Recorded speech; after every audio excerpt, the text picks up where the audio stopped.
Tiga Rumah Ajaib karya Wong Chi-wee. Pada suatu masa, di sebuah negeri, hiduplah seorang kakek yang cerdik cendekia.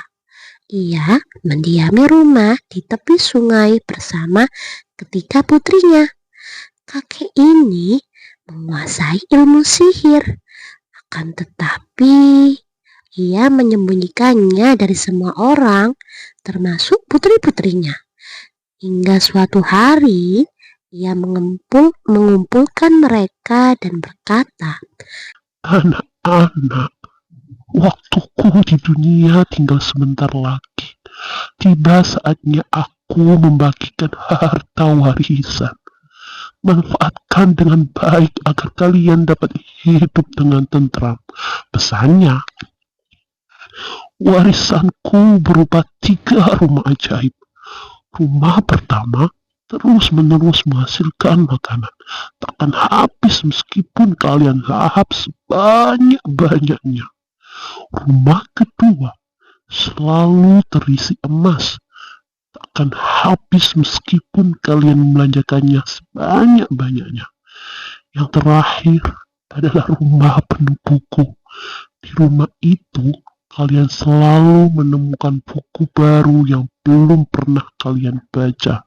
"Ayah, aku mau rumah penghasil makanan," seru putri pertama, "supaya aku tak mati kelaparan."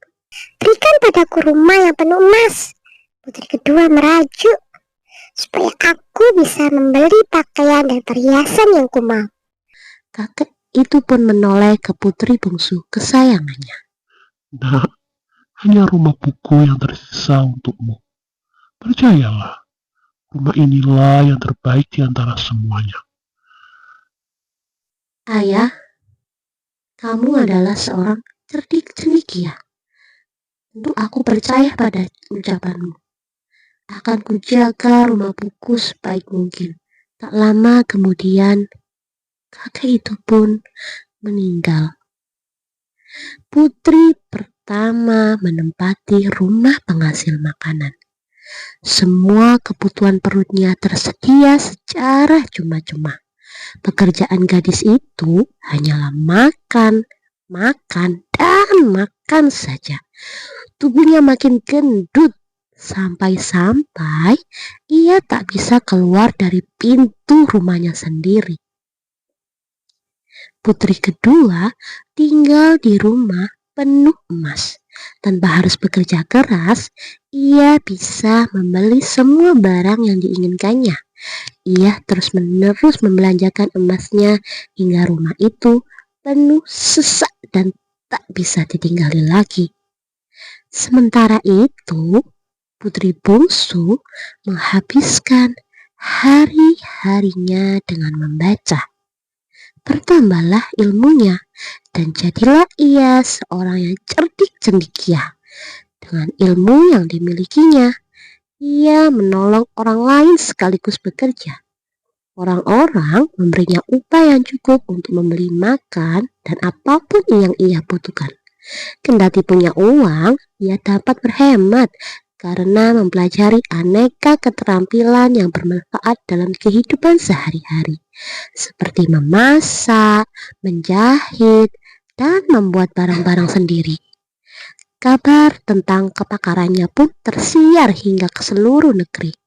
Orang-orang berduyun-duyun datang kepadanya, termasuk kedua saudarinya.